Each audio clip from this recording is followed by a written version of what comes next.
হঠাৎ করেই ইসরায়েলের প্রধানমন্ত্রী বেনিয়ামিন নেতানিয়াহুর উপর চড়লেন কেন মার্কিন প্রেসিডেন্ট ডোনাল্ড ট্রাম্প? ইহুদিবাদী নেতার মতো ঘনিষ্ঠ বন্ধুকে ফোন আলাপে রীতিমতো পাগল বলেই গালি দিয়েছেন মার্কিন শাসক। শুধু তাই নয়, বিশ্বজুড়ে নেতানিয়াহুকে যে এখন ঘৃণার চোখেই বিবেচনা করা হচ্ছে সে বার্তাও ইসরায়েলের প্রধানমন্ত্রীকে দিয়েছেন ট্রাম্প। তবে কি ইরানের চাপে পিষ্ট হয়েই নেতানিয়াহুকে শাসালেন ট্রাম্প, নাকি মার্কিন শাসকের কোনো স্বার্থে আঘাত হেনেছেন ইসরায়েলের প্রধানমন্ত্রী? সাম্প্রতিক সময়ে ইরানের বিরুদ্ধে যৌথভাবে হামলা চালানোর সিদ্ধান্ত নেন ট্রাম্প ও নেতানিয়াহু। তাদের ধারণা ছিল সামরিক শক্তি প্রয়োগ করে ইরানের ক্ষেপণাস্ত্র ও পারমাণবিক কার্যক্রম ধ্বংস করতে সফল হবে ইহুদিবাদীরা, যার মাধ্যমে ইরানের সরকার ব্যবস্থাকেও উৎখাত করবে মার্কিন প্রশাসন। কিন্তু ট্রাম্প ও নেতানিয়াহুর হয়তো এই ধারণা ছিল না যে ইরান আগে থেকে সাজিয়ে রেখেছিল গভীর রণকৌশল, যার মাধ্যমে ইহুদিবাদীদের ঘায়েল করার ফাঁদ বানিয়েছিল তেহরান। আর এতে বেশ সফলও হয়েছে ইরানের সামরিক বাহিনী। আন্তর্জাতিক সংবাদ মাধ্যমগুলোর তথ্য বলছে, মধ্যপ্রাচ্যে থাকা যুক্তরাষ্ট্রের অন্তত ২০টি সামরিক ঘাঁটিকে সাম্প্রতিক যুদ্ধেই ধ্বংস করেছে তেহরান। অবশ্য ইরানের বিরুদ্ধে যুদ্ধে ব্যর্থ হলেও লেবাননের সশস্ত্র বিদ্রোহী গোষ্ঠী হিজবুল্লাহকে দমনের নামে দেশটিতে আগ্রাসন চালিয়েই যাচ্ছে ইসরায়েল।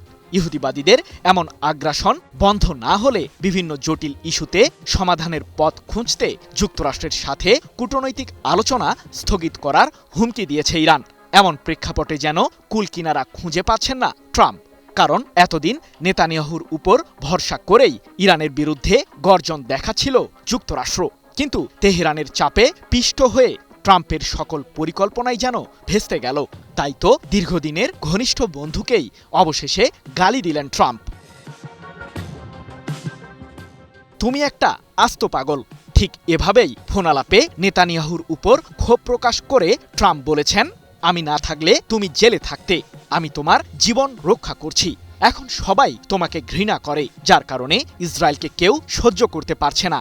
লেবাননের রাজধানীতে ইসরায়েল বোমা হামলা অব্যাহত রাখলে বিশ্বজুড়ে ইহুদিবাদীরা বিচ্ছিন্ন হয়ে পড়বে। হোয়াইট হাউসের দুটি সূত্রের বরাতে ২ জুন এক প্রতিবেদনে বিষয়টি নিশ্চিত করেছে মার্কিন সংবাদ মাধ্যম এক্সিওস।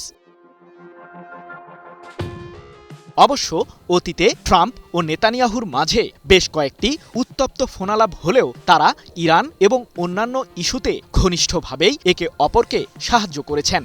এ প্রসঙ্গে মার্কিন শীর্ষ একজন কর্মকর্তার দাবি, প্রেসিডেন্ট হিসেবে দ্বিতীয় দফায় যুক্তরাষ্ট্রের ক্ষমতায় ফেরার পর নেতানিয়াহুর সঙ্গে ট্রাম্পের এটি ছিল অন্যতম বাজে ফোনালাপ।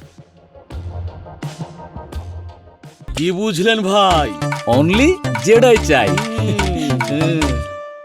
এদিকে মার্কিন শাসকের সাথে ফোনালাপের পরপরই লেবাননে জোরদার হামলা চালানোর সিদ্ধান্ত থেকে সরে এসেছেন নেতানিয়াহু, এমনটাই দাবি ইসরায়েলের সামরিক কর্মকর্তাদের।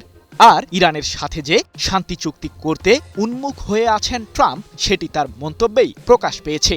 এ প্রসঙ্গে মার্কিন প্রেসিডেন্ট তার ব্যক্তিগত সামাজিক যোগাযোগ মাধ্যম ট্রুথ সোশ্যালে লিখেছেন, ইরানের সাথে আলোচনা দ্রুত গতিতেই চলছে। সৃজন মাহমুদ, নিউজ 24।